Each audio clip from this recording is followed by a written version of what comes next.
My colleague Kathy, as you can see here, to talk about some of the new opportunities in fruits in the fruits area. When I was a kid,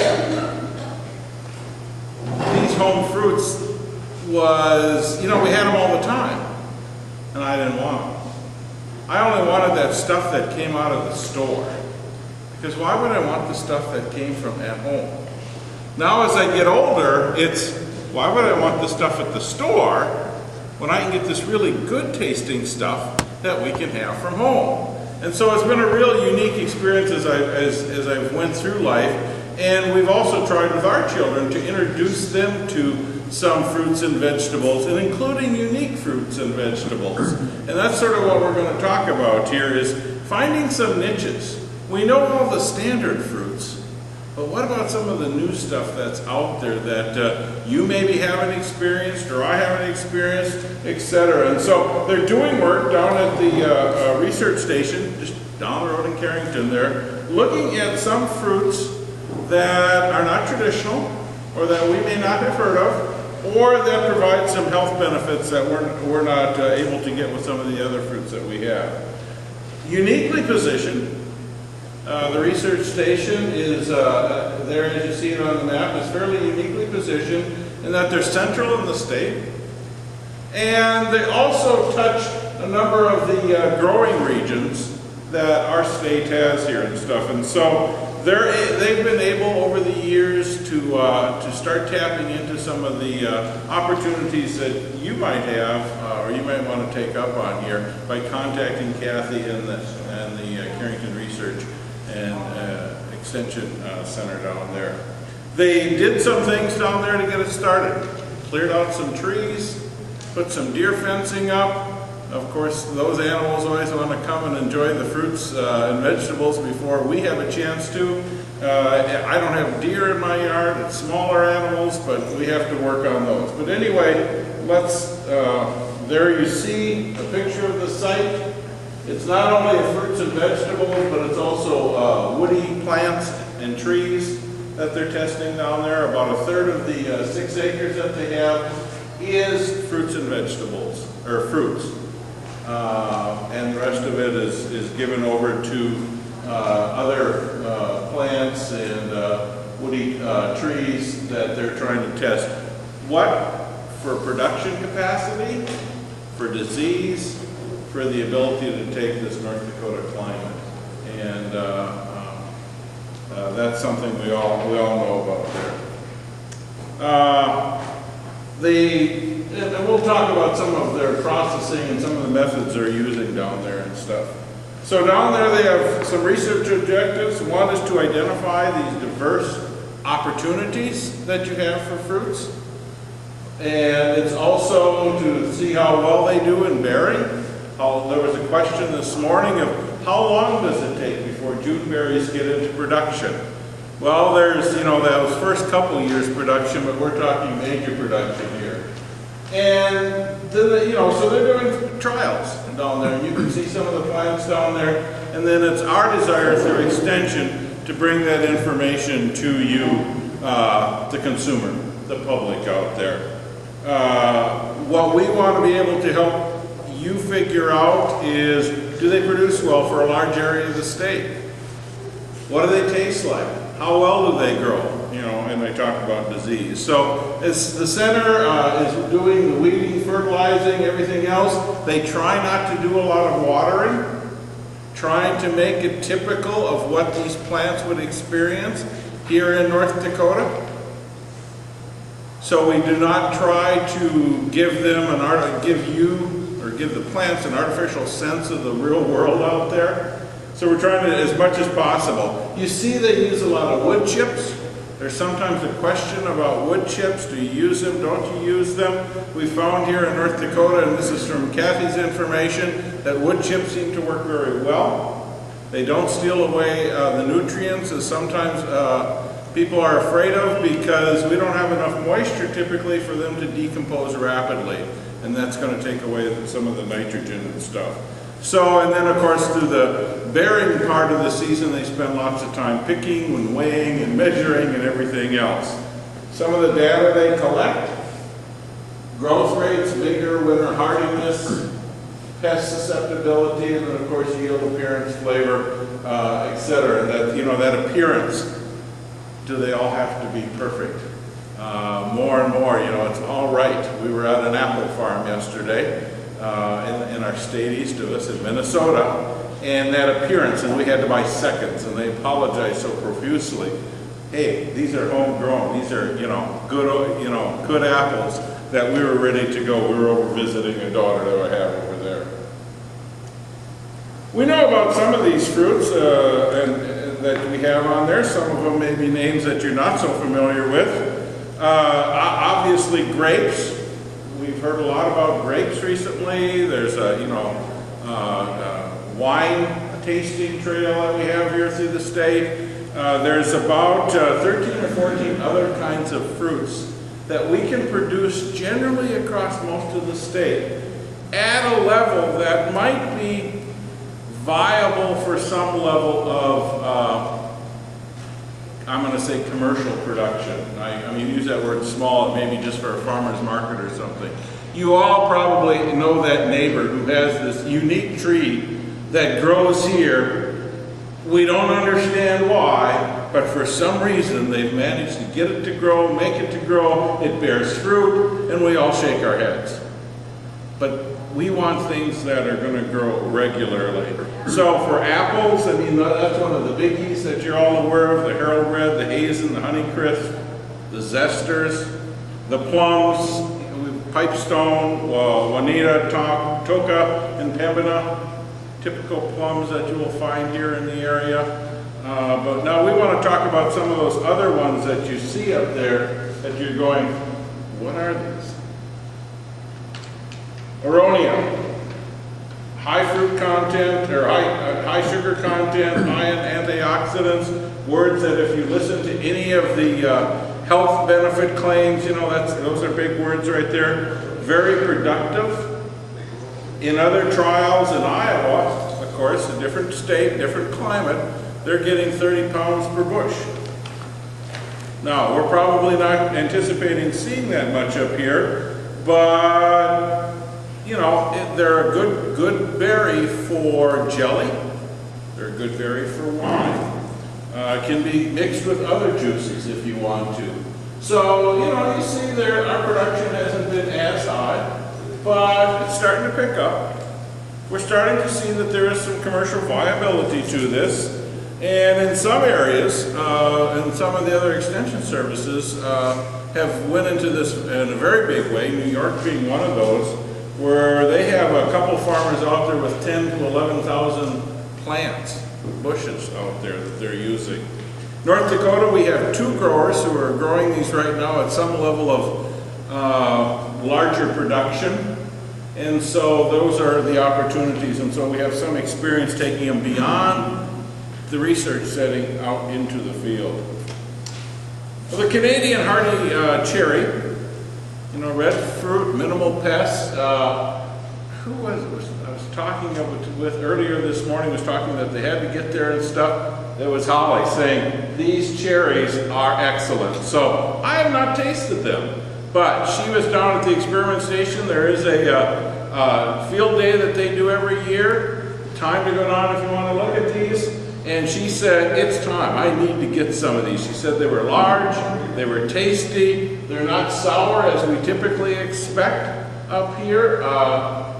2 major ones that we had, and there are 4 more varieties that they're waiting for some import trials on. They've been in development for about 30 years. A number of the varieties came out of Canada. So they're used to this cold, dry climate, and that cold, dry climate also keeps them from being fairly resistant to some of the diseases that cherry trees will find in other parts of the United States. Black currants. Now, we had currants when I was a kid, and then they just sort of disappeared, and I haven't heard about them. But currants is another one. As you can see, 5 varieties are being done there at the station. They're getting a fairly good production level for these. They have been around for a long, long time, but are sort of making a resurgence here. They're picking up some new varieties of them. It's a learning experience. It's, you know, if you've ever worked with currants, I used to hate to have to go pick those things, but there are opportunities here. A lot of jelly. I remember currant jelly as a kid. The tough part is figuring out when they're ripe. And then red and white, not only black, but red and white. Again, different varieties of both the types of plants if you want them. The red lake, I think she's got up there, yeah, 18 pounds from the red lake, one of the more common ones. Again, it's possible. It's a good summer plant. It produces well, fairly long season. And so vendors, you may just want to sell some as strings of the red berries and stuff. And I know someone from another state that dried them as a berry on the stem and then was using them in the Christmas ornament or Christmas displays and everything as a possibility, keeping them bound to the stem and everything. Honeyberries, some varieties of them here. As you can see, some from Oregon, some from Canada, some from Russia that are available here in the United States. They're fairly hardy to all of the state, hardy to about zone 2. And so they're working with some of those down there, and there also is a significant breeding program of them going on in Oregon right now. But again, there's some good sources available to you if you're thinking about going this way. And why we bring these up is, yeah, we have all the traditionals, and those are good, the apples and everything. But here's something unique that you might want to think about for your market.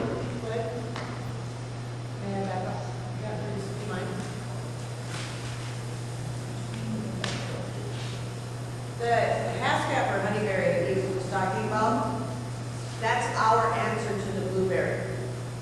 Okay. As someone who's been in the landscaping nursery industry for 30-some years, we don't want to give away my age, I will tell you I have always had people say, oh, I want blueberries.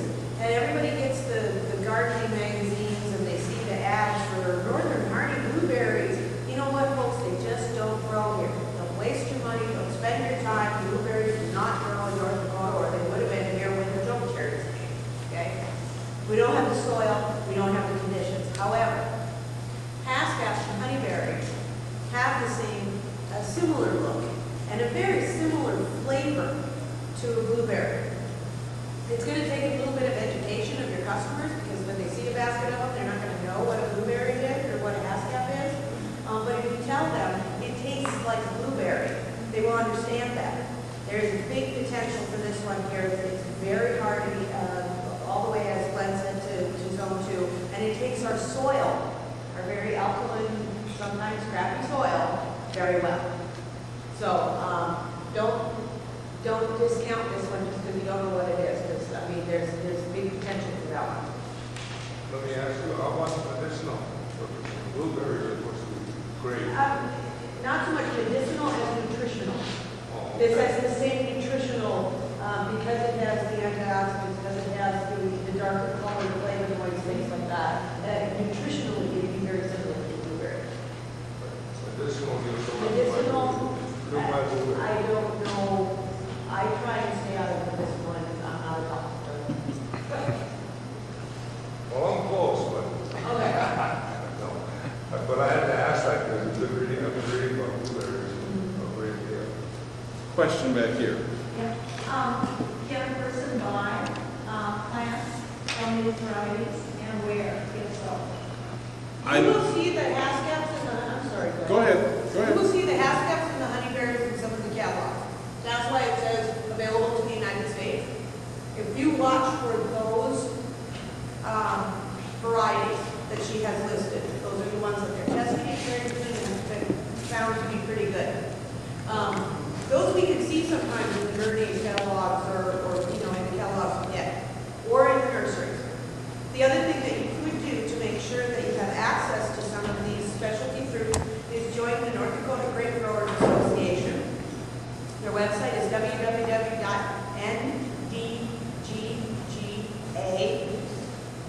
I hope it's .com. Do you?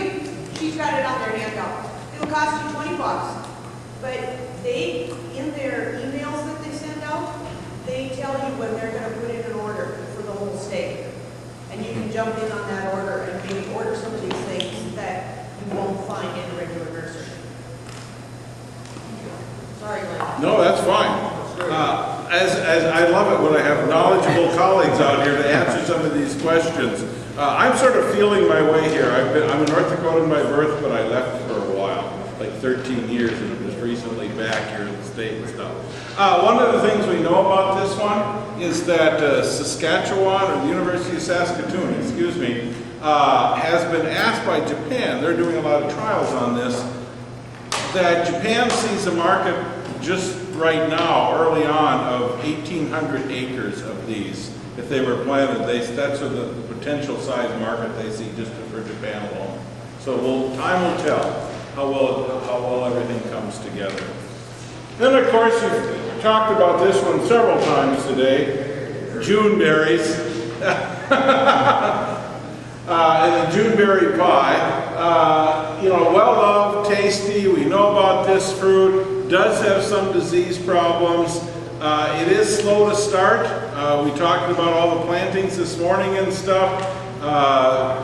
As they found down at the experiment station, there is about a 30% mortality rate for these plants. So, but once you can get them started and growing and going, then they'll do very well for you. Initially, you may have some issues and stuff, but once they take off, you're all set to go. Sea berries. Now, this is a berry that, to be honest with you, I'd never heard of before. Sea berries, hardy, they're very thorny. They come from Russia originally. That's where we can trace their historical roots. The juice is supposedly, again, very nutritious for you, high in vitamin C. Doesn't have a lot of sugar in it. So you're going to find this a little bit tartar than you are some of the other berries. And they're hard to pick. They don't release off easy. And so Canada right now is working a great deal on trying to make it, as we talk on some of the others about these plants that come, they've been bred the taste right out of them. Well, they're working up there to work with these somewhat to make them easier to pick and a little bit less thorny and more capable for the commercial production. But they're out there and it's something you can think about. Gooseberry, elderberries, lots of diseases. Lots of diseases for both these two, for the gooseberry anyway, and then the elderberry is typically one of those. You may have neighbors who are growing it, but overall it's just probably not hardy enough in this area. So that's sort of, the information. I'll get to her website or her address, so if you want to contact Kathy here directly and get some information. We know we have the grapes. We know grapes are commercially possible. There's a vineyard, several active vineyards. One, though, is doing grapes exclusively down in Buffalo, North Dakota. So there are some opportunities. We have these traditional crops that if you're thinking about an opportunity, you can go that route. I mean, why did I have to drive to Minnesota to find commercial apples? We always had apple trees in our gardens and stuff. Now, it's difficult, and there are some issues with apples, but you may want to think about those. So, this is Kathy's information.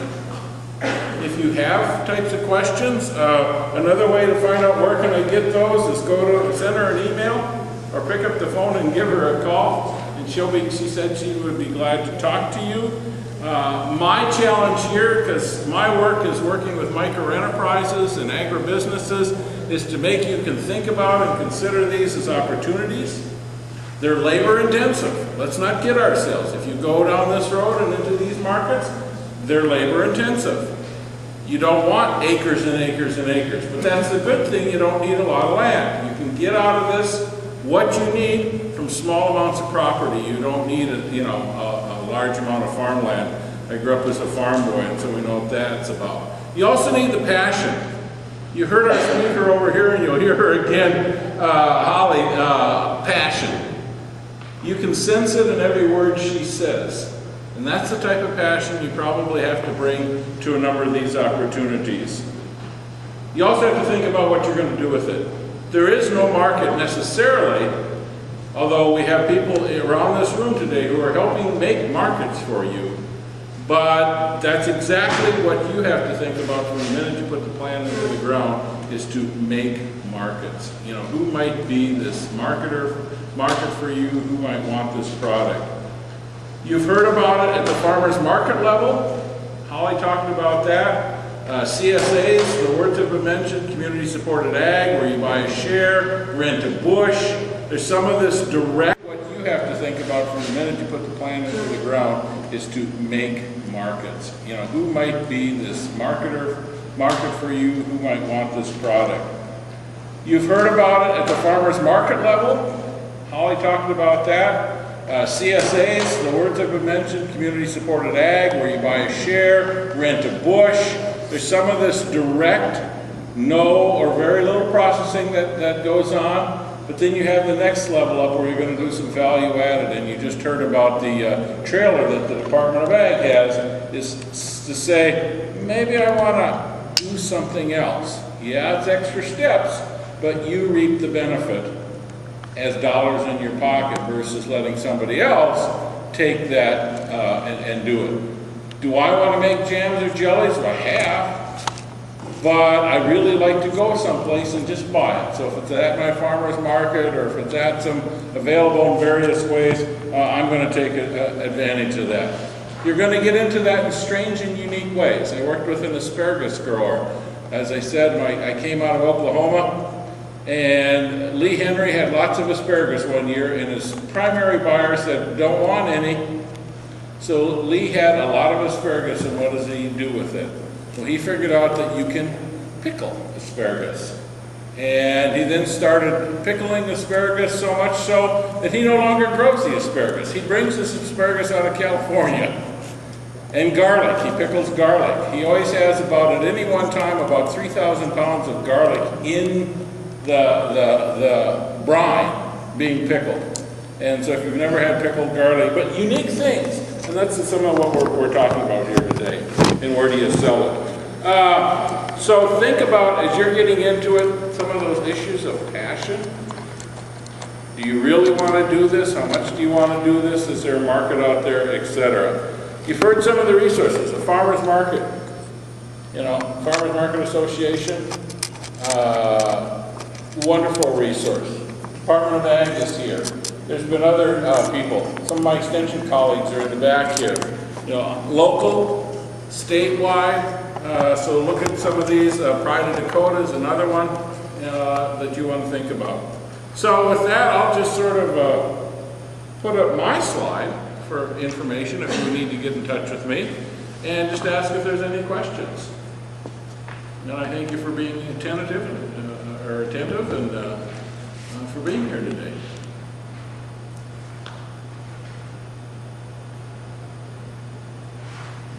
Any questions for Glenn? What's the Center for Community Vitality all about? The Center for Community Vitality, it's exactly that. Our focus is to assist and help communities in their desire to move forward, be it community development, or now I'm on board to do economic development. Kathy was doing economic development before, but that's our focus and our mission. And there's Kathy Tweeten there. She's been here for a long time. And then I'm the newbie on staff who's working specifically in the world of economic development. Based out of Bismarck, we got a great people that we work with, lots of connections that Kathy's already introduced me to and I'm getting for, but great partnerships, great state. Do you have information on how to start a co-op?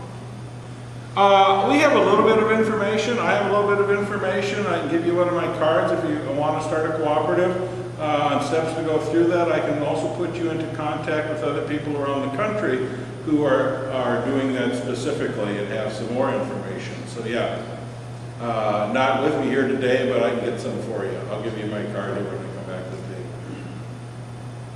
So Kathy, the NDSU, you're based in Bismarck? Well, Kathy's in Bismarck also. The center is out in Bismarck.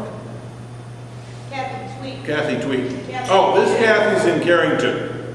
The Kathy whose slides were up here is in Carrington, down at the Carrington Research and Extension Center. Kathy Tweeten, my colleague, is with the center, and she and I are in Bismarck. Too many Kathys here. I'm forgetting that. I'm saying Kathy twice here, and I'm forgetting there's. Okay. Came up with Oklahoma? What? You came up with Oklahoma? Okay, yep, I had to go see what the, I went back to school, I had a midlife crisis. Went to Iowa State, promised my family that's as far south as we would ever go, because they were looking at me cross-eyed already then. And then the next thing I'm telling them, Oklahoma, it's good, and they're going, what? So I spent 13 years in Tornado Alley. Never saw one for 13 years until 1 week before the moving truck was at our place, and it was in 1 mile down the road. And it was like, it's time to leave. But you're from North Dakota. I'm from North Dakota, southeast North Dakota. Farm boy. Know all about it.